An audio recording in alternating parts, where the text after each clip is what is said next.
Hello, second annual Connecticut March for Life.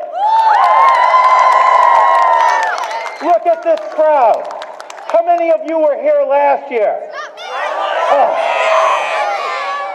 Last year, I said that the first annual march marked the beginning of a new era for the pro-life movement in Connecticut. I think you just saw a piece of that with Trenae McGee's wonderful speech. And what has happened since we all met here last year? Roe versus Wade is over.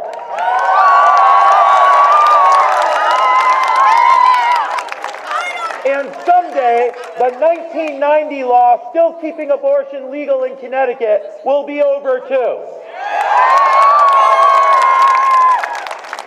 Think about it, the overturning of Roe versus Wade. That didn't just happen. It happened because of people like you, contacting your legislators, attending rallies like this.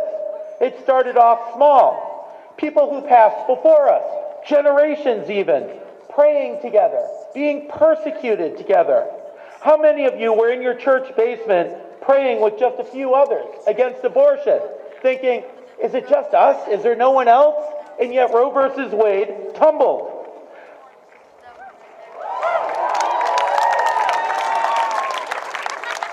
How many of you were alone praying in front of the abortion clinic in the cold while the police glared at you?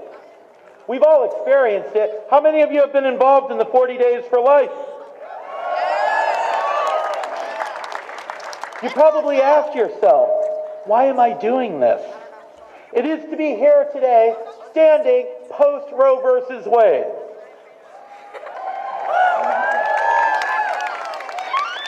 But you live in Connecticut. Lucky you. And I mean that in all sincerity. You're here for a reason. God chose you to be here in the state of Connecticut. God chose you. We want people to choose life. God chose you to be here in this most difficult of circumstances where the taking of unborn human life is still legal because he thinks you have what it takes. And you do. We have to bring that effort here, that same effort that overturned Roe versus Wade, we have to bring it here to the state of Connecticut. Right now, this moment, what we have to do is persevere. Again, it started off small. It took 49 years. You can't see it yet, but someday, when we live in a Connecticut where every unborn child is protected in law and welcomed in life, it will be because you were here today. It starts off small. It takes years, but it does happen. We saw it. We witnessed it with our own eyes. Now, in the meantime, with the minute I have left, there are 4 bills being heard in this building behind me.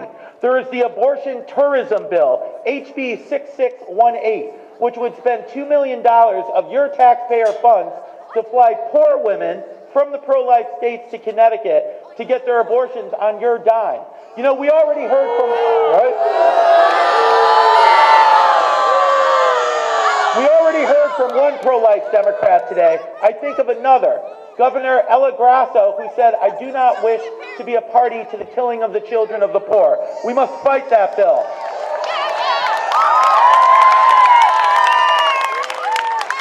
And other bills. Chris Healy will give you the brass tacks, but I just want you to know how inspiring it is to see all of you. Be aware, be realistic.